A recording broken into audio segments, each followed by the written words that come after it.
Olá, estamos de volta com mais um programa História Atual. Toda quarta-feira, às 18 horas, um bate-papo com alguém, um especialista, um historiador, alguém ligado à cultura, à política, para discutirmos assuntos do seu interesse, seja ligado à história, ao meio ambiente, à cultura. E você pode participar. Você pode dar sugestões, você pode deixar o seu comentário. Esse programa é feito para você. É importante a gente fortalecer a mídia alternativa. Existem vários programas com esse perfil. Isso é bom.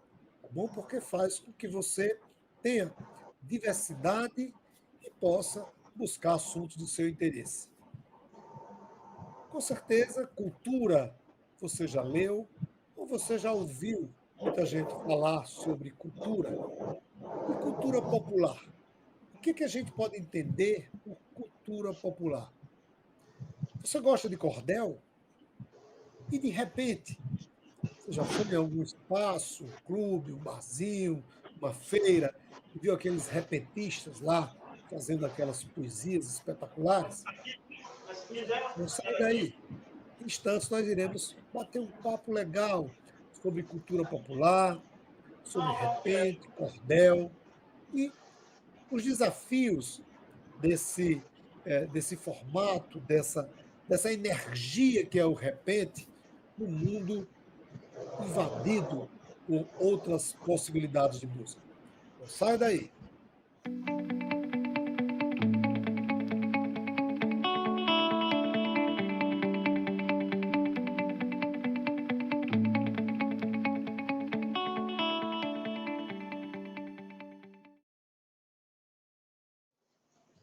Hoje o nosso convidado, Aldaci de França. É muito fácil falar sobre Aldaci. Poeta, historiador, professor, repentista. Tem mais coisas que Aldaci faz. Responsável por festivais de repente, não só na cidade de Mossoró, mas em outras cidades do Rio Grande do Norte e fora do estado do Rio Grande do Norte também. E Aldaci é o nosso convidado de hoje. Nós iremos conversar um pouco sobre cultura popular, cordel, repente. Será que há uma diferença de cordel e repente? Vamos lá. Aldaci, seja bem-vindo, amigo. Muito obrigado por ter concordado em bater esse papo conosco. Seja bem-vindo, amigo. Ô, Lemuel, é uma satisfação grande, né? Em ter tido esse convite e com muita vontade aceitar, que eu sei que uma conversa com você, todos nós saímos ganhando, né? Pelas suas perguntas inteligentes, pela sua responsabilidade, né? Como homem da cultura, da história. Então, eu estou me sentindo muito confortável nesse momento, né? Não sei se vou atender às suas expectativas, ou então de quem vai nos assistir. Com certeza, amigo. Aldaci, eu quero começar fazendo a seguinte pergunta. Afinal de contas, o que é cultura popular? Pois é, eu vou, assim, vou aqui dizer do meu entendimento sobre cultura popular, né? Sem até um maior aprofundamento, mas, por exemplo, a cultura popular, na minha opinião, é toda manifestação artística, não é? E que faz com que possibilite um acesso, né, à população, ao povo, né, que numa linguagem acessível vai entender exatamente essa manifestação cultural. É tudo aquilo que é de nossa raiz, né? Que não é só Nordeste, é em todos os aspectos, em todas as regiões do Brasil, na minha opinião, a cultura popular está presente. Ela está presente, por exemplo, ela está presente no folclore, né? no folclore, está presente no contador de história, no repentista, no embolador de coco, no sanfoneiro original, no vaqueiro nordestino, que ainda existe, e, lamentavelmente, o cavalo está sendo substituído pela moto, mas a gente sabe que ainda perpetua isso aí, não com tanta intensidade. E você disse uma coisa aí, essa cultura massificada, então a modernidade e tal, às vezes, se a gente não tiver cuidado em preservar a cultura popular, a gente pode ser engolido por isso aí, né? Então, é isso, é aquilo que representa mais a alma do povo, o sentimento, digamos, mais simples, mais fácil de ser compreendido. Estamos conversando com Aldaci de França, historiador, professor, repentista, poeta. Aldaci, cordel, repente. Sempre que eu encontro Aldaci, seja na informalidade ou em alguns eventos, eu gosto sempre de perguntar isso, né? Porque é uma coisa que eu sempre tive dúvidas. E todas as vezes que eu me encontrava com Aldaci, eu perguntava ao Aldaci, onde é que está a diferença aí? Quais os erros que eu cometo, né, quando eu pego essas duas atividades, essas duas formas de fazer poesia? Cordel, repente. Onde é que os dois se aproximam? Onde é que os dois se distanciam? Isso, Lemuel, eu também tive minhas dúvidas, né? Como assim eu me considero um ator dos dois e também tivemos que estudar um pouco. Então, hoje a gente já tem uma compreensão muito, muito nítida sobre cordel e sobre repente. Então, tem as semelhanças, estão na técnica de elaboração. O formato da cestilha é o mesmo formato que está no cordel que está no repente, certo? O cordel, aí vem a grande diferença. A grande semelhança é essa. O cordelista que se respeita, ele vai metrificar seus versos, ele vai atender a um raciocínio lógico do que a temática pede. E a rima, ele vai rimar conforme uma tradição que virou regra, né? Os portugueses falam puxando por aquele R, e nós tivemos a influência ibérica. Então, quando o cordel chegou por aqui, e o repente também vem no mesmo caminho, então, os cantadores pronunciavam, até eu, já agora, quando comecei há uns 30 anos, cantador, certo? Puxando por esse R, porque o português falava assim. Então, essa tradição vai virar regra, né? Lá em 46, 47, acontecem os festivais de repentistas, um em Fortaleza, outro lá no Teatro de Santa Isabel, em Recife. Então, se começou a técnica de elaboração do cordel, rima, métrica e oração. Quando vai para a questão da rima, se você rimasse, estou aqui para cantar com minha viola boa, onde eu quero improvisar. Eu acertei, mas se eu dissesse assim, eu sou um repentista e estou aqui para cantar, meu Rio Grande do Norte, lembrar do Ceará. O Ceará não vai rimar com cantar, termina com acento agudo, com A sem R, né? Então, essa tradição portuguesa, ela é praticada pelos repentistas, né? Os precursores, digamos assim, do repente por aqui, e aí, até hoje, não se mudou. Até hoje, o que se julgava em 46 e 47, nos primeiros festivais de repentistas, no Ceará e no Pernambuco, então, é o que se julgou agora em 15 e 16 de junho passado, né, no 21º Festival de Repentistas do Nordeste. E nos outros festivais que acontecem Brasil afora. Então, o cordel, mas onde é que está a grande diferença para ter uma compreensão mais fácil? O cordel é escrito, certo? Todo repentista, se quiser, é cordelista. Por quê? Porque ele já tem a habilidade de construir com o repente, que é mais complicado, porque tem que ser muito rápido, momentâneo. Então, imagine se ele for pegar um lápis, um caderno, né? Ou então o computador, e ele tem 3 horas para fazer um cordel, ou uma semana, ó, faça um cordel sobre a história da UERN, por exemplo, eu fiz com a cordelista Nilma Miranda. Então, a gente fez um levantamento e pediu tempo e fez isso bem pensado.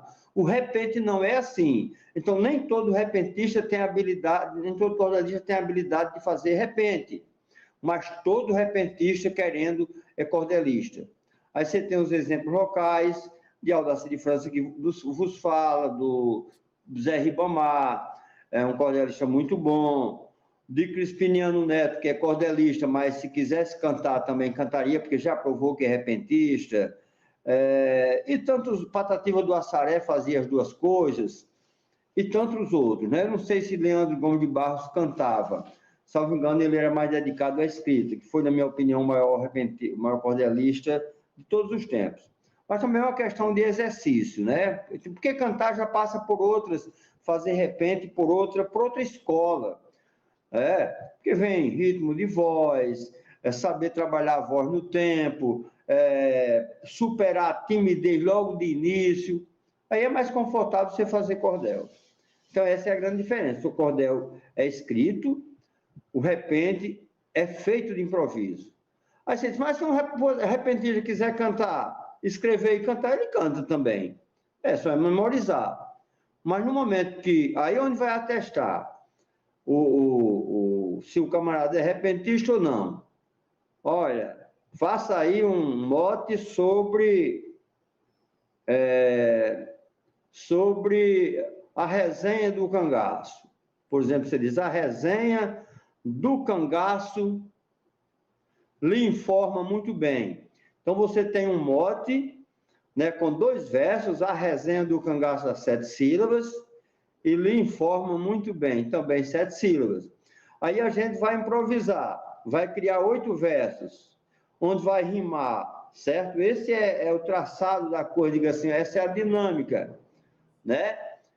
É o quebra-cabeça. Você vai rimar o primeiro verso com o quarto e o quinto, o segundo com o terceiro, você vai rimar o sexto com o 10º e o 8º com o 9º. Então, você formou uma 10ª, que são 10 versos de 7 sílabas. É onde você vai mostrar que é repentista ou não é. Se não for, você não sai. E não adianta inventar se não é. E ninguém se torna um cantador preparado com menos de 5 anos de vivência. Você é alvo de crítica, começa logo pela voz, ninguém nasce afinado. Tem uns camaradas que nascem com mais facilidade, né? Mas ninguém nasce, então você vai começar. A minha escola, que me fez descobrir que sou repentista, foi aos 9 anos de idade que eu já ouvia cantoria em rádio. Aí ali para a roça, papai, eu sou da roça, né? E eu dizia, papai, vamos lá ligar o rádio Vale do Jaguaribe, não é demais. Violas e Violeiros, com Antônio França e Juvenal Evangelista, uma das mais brilhantes. Então, Antônio França e Morci Laurentino. E aí, aos 13 anos, eu assisti essa dupla, e aí eu me encantei completamente com cantoria, e eu disse, se eu tiver oportunidade, eu vou um dia fazer repente também. E aí, tenho conseguido, né? Depois de 30 e tantos anos em sala de aula, mas nunca deixei o repente. E que termina, se a gente lutar muito, trabalhar muito, você consegue conciliar. Agora, quem quer ser só cantador, aí você não fez a pergunta, mas a gente já adianta. Não, aí você tem que ter uma dedicação de 24 horas, entendeu? Para ficar prático também fazer o repente. O repente você tem como uma coisa que é nato, você é nato, como repentista. Mas se você não se descobrir, se não se aprimorar, não se torna brilhante nunca. Ou então, ao menos, mediano.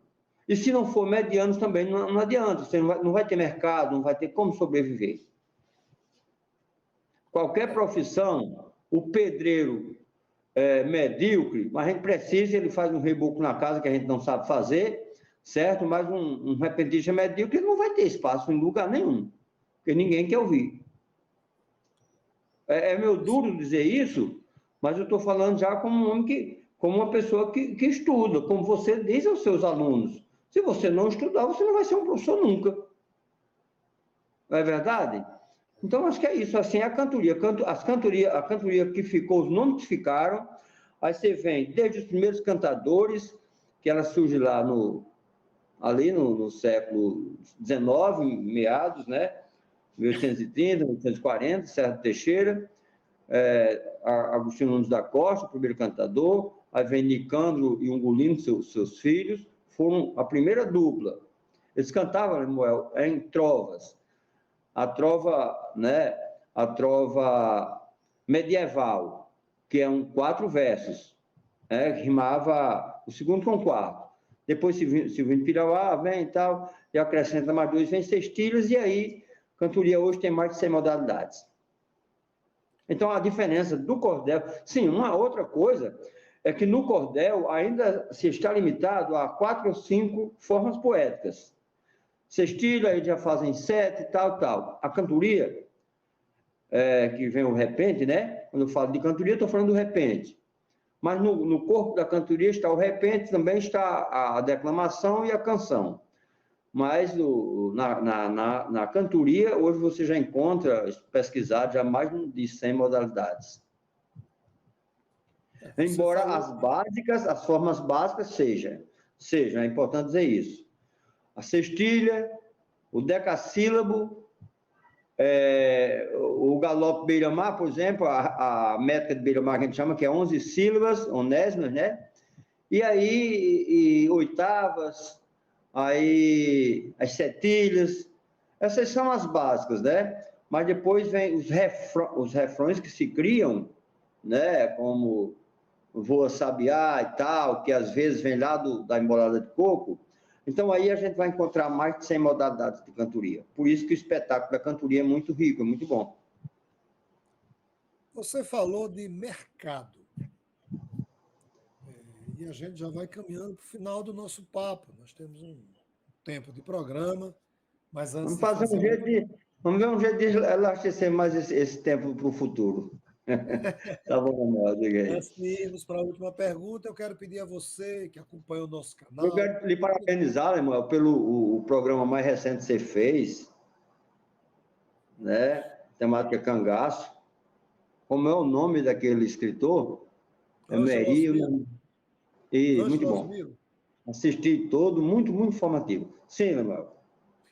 E antes de irmos para a próxima pergunta, eu quero pedir a você que entrou agora no canal, mas ainda não está inscrito. Se inscreva. Olha, o nosso canal atingiu a meta de 1.000 inscritos. Já ultrapassamos 1.000 inscritos. Isso é importante porque fortalece o trabalho, fortalece a mídia alternativa. E existem outros canais, outros programas importantes e bons. É importante você fortalecer essa mídia alternativa, porque amplia os seus conhecimentos, né? Existem N possibilidades de programas e de canais que podem trazer e trazem informações para você. Você pode dar sugestões de uma pessoa que você queira entrevistar, um pesquisador na área de história, economia, um político, um jornalista, um poeta, que nós iremos buscar, iremos contactar essa pessoa para bater um papo conosco. Aldacir, você falou de mercado, está certo, em todas as áreas, o que prevalece é o mercado. O bom médico, o bom jornalista, o bom professor, o bom engenheiro, o bom, não importa a área. Assim também na música. Como é que você, como repentista, olha para o momento que a gente vive com a globalização dos estilos e com o bombardeio diário de estilos musicais, alguns de boa qualidade, outros de péssima qualidade, mas que nós, eu digo nós no geral, terminamos por absorver esse bombardeio de estilos musicais.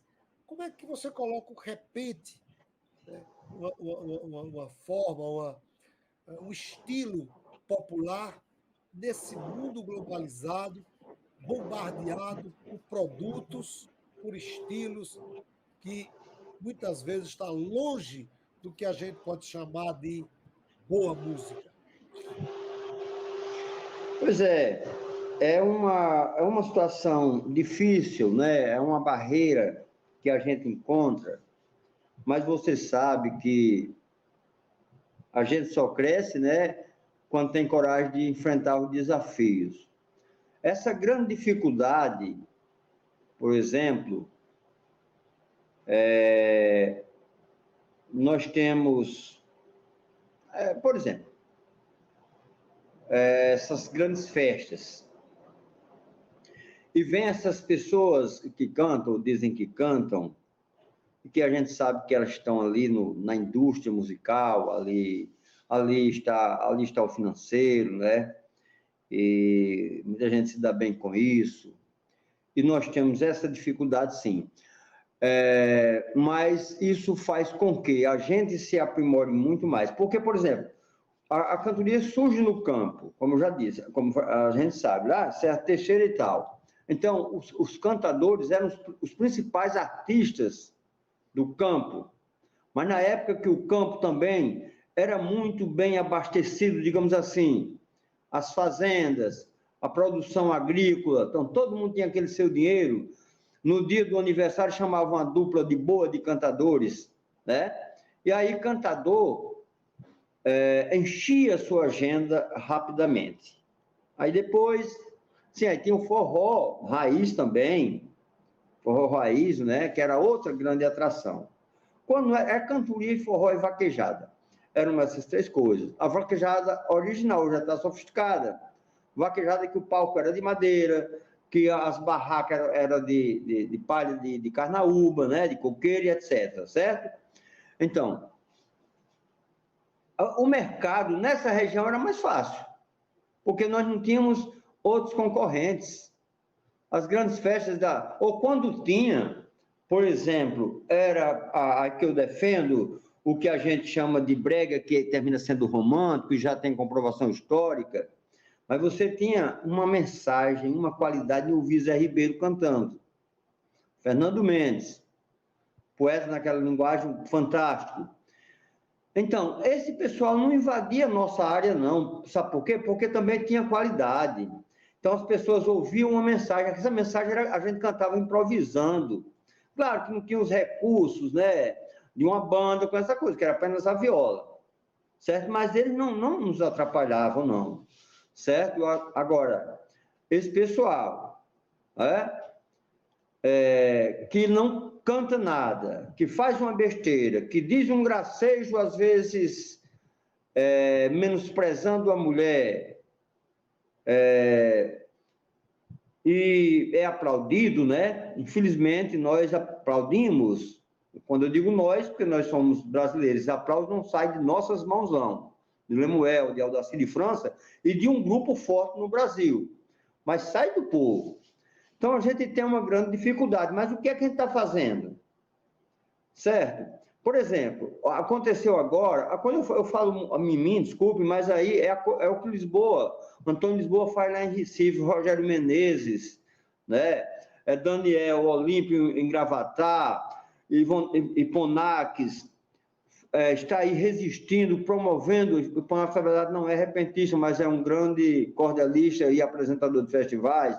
Ponaques Vila Nova, filho de Vila Nova, o próprio Vila Nova. Então, a gente tem resistência a isso, mostrando, combatendo sempre, até cantando, certo? E recebendo aplausos, mas a coisa é forte, né? O capital está por cima, mas a gente está nessa luta.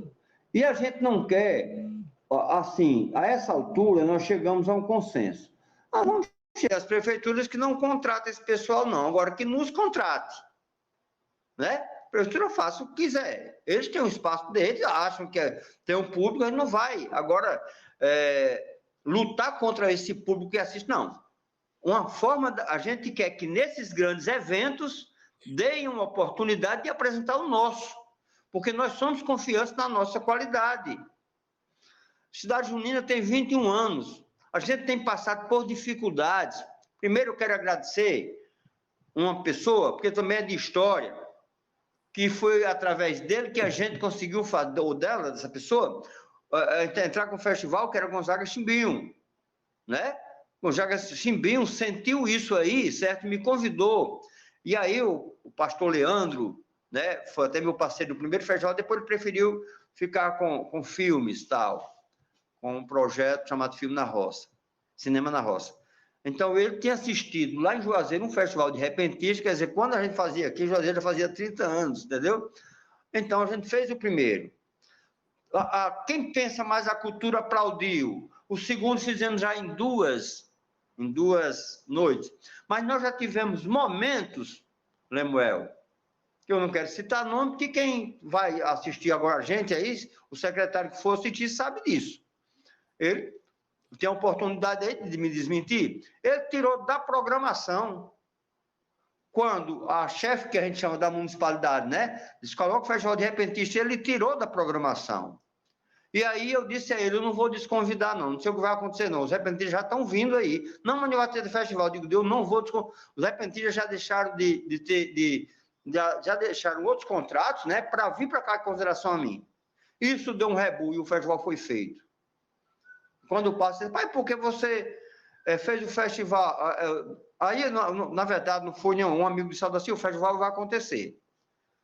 A prefeitura quer? Eu digo, quer, que eu estou autorizado. Aí a pessoa, eu nem falei, fui falar com a prefeita, que era Rosalba, eu quero fazer esse registro, né?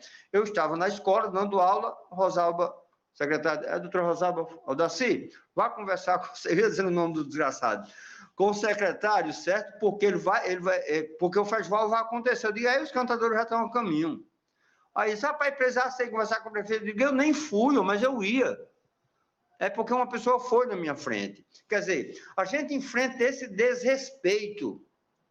E isso era uma forma, depois eu fui entender, para que eu desistisse. Entendeu?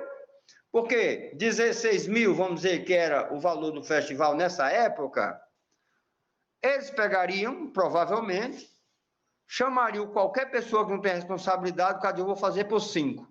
Fazia coisa de pior qualidade na vida, certo? E só gastava 5 mil.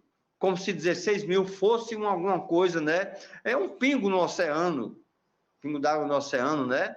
Você comparar o valor financeiro de uma cidade junina. Então, Lemuel, respondendo o que eu estou dizendo, então é o seguinte, aí você pega lá na frente do prefeito, aí é a luta da gente, porque a gente briga por esse espaço, certo? E eu tenho dito, é o meu partido político, é minha cultura, certo? Eu não admito ninguém contrariá-la. É uma luta minha, mas essa luta desde que eu já assisti, essa luta também é de Zé Oliveira, de Patu e tal, de outros, de muitos nordestinos que são repentistas e promoventes.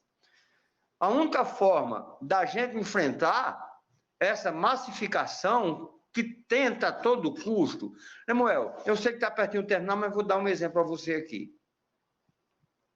Luiz Gonzaga nunca pagou a ninguém para tocar sua música.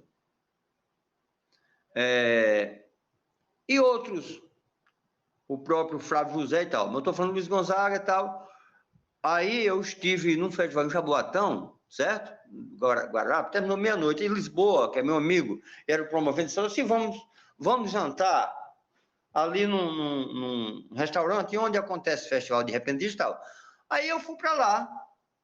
E aí, tudo bem. Comecei a sentir aquele fundo musical estranho que não se identificava com o ambiente que promovia a cantoria, né?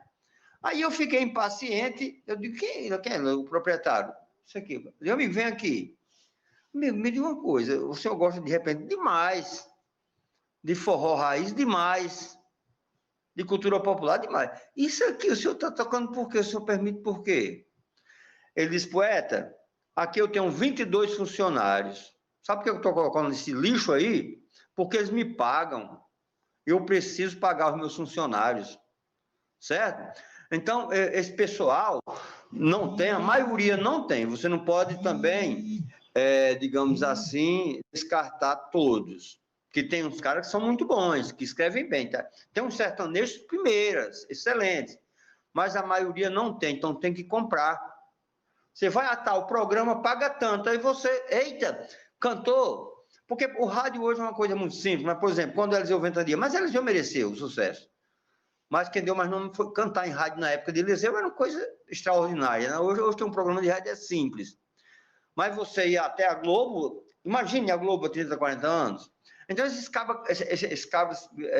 pessoal, esses empresários da música, e ninguém sabe nem o que rola. Às vezes isso é até patrocinado pelo tráfico também. Tem um bocado de coisa assim, certo? Então, isso dificulta o nosso mercado, que poderia ser melhor. Mas eu vejo assim, o talento, por mais que alguém queira encobrir, faço comparação muito, digamos, estrambólica, não sei, é como um CA em fase de metástase, entendeu? Aparece um problema aqui, você diz aqui, curei aqui, resolvi. Ele aparece lá na frente. O que é que eu quero dizer? Alguém tenta encobrir seu talento aqui, por exemplo, colocando cordelista no lugar de repentista, não pode. Cordelista tem o lugar dele. Mas alguém vai entender, não, mas isso aqui não é cordel, isso aqui é repente. Como você já teve essa compreensão uma vez? A gente sempre fala nisso. Mas o cordelista não é tão maldoso com a gente, certo? Pelo menos é da mesma... Pelo menos o cordelista está na área, né? Tem uma técnica parecida e tal. Mas repente é repente. E uma coisa muito boa agora, acho que em 2019 o cordel foi reconhecido pelo IFAM, né? Como Patrimônio da Cultura e Material do Brasil, e o repente 2 anos depois, acho que 2020, se não me engano, foi em 2021. Então, isso aí já ajuda, e isso aí a gente vai propagando, porque essa confusão, muitos professores, diretores faziam. Aldaci, uma apresentação aqui, aí quando chega lá, estavam aqueles cordéis lá no barbante, que eu não sei onde foi que inventaram aquilo. Que a história da cantoria não é bem essa. Os cordéis eram, muitas vezes, colocados em cima daquelas maletas de madeira, vermelhas, e os cantadores de coco cantando. Mas a questão, eu nunca vi isso no Brasil. E a gente discute muito sobre essa questão aí. Isso aí é uma coisa equivocada. Então, a questão é essa. Dificulta. Como, por exemplo, aí eu não sou defensor só do cordel, não. Eu sou de tudo que seja cultura autêntica, legítima. E não é mais autêntica que às vezes a gente não pode ser tão autêntico, sabe? Mas reduzir o tempo de Flávio José, né? Vocês foram em Campina agora e tal, para um camarada que imita e que canta bem, mas não tem nada dele. Flávio José tem e só canta coisa de qualidade. Mas ali o empresário tem informação, chegou e diz, rapaz, aí rolou dinheiro ali. Flávio José tinha um repertório de 2 horas, ou era de 1h30, mas sei que foi reduzido meia hora. E ele inteligentemente denunciou no palco. Olha, eu ia cantar essa música e não vou ouvir essa música, não. Então, isso a gente tem que fazer. Agora, tem retaliação. Fica difícil você voltar a esse palco depois, certo? Então, por isso que a gente defende que quem fique à frente dessas secretarias de cultura sejam pessoas sérias e identificadas. Mas, na maioria das vezes, é pelo viés político. Isso é o que complica. Mas eu acho que eu respondi. Tranquilo, amigo. Você foi além. Então, estamos concluindo o nosso programa, o bate-papo com o Aldaci de França. E eu passo para o Aldaci fazer suas considerações finais, amigo. Estarei sempre à disposição, né, para essas oportunidades. E parabenizar por esse programa que oferece, assim, uma diversidade, né? Então, a gente parabeniza e estarei sempre à sua disposição. Ok, obrigado, Aldaci, obrigado a você que está nos acompanhando. Forte abraço a todos e a todas e até a próxima semana.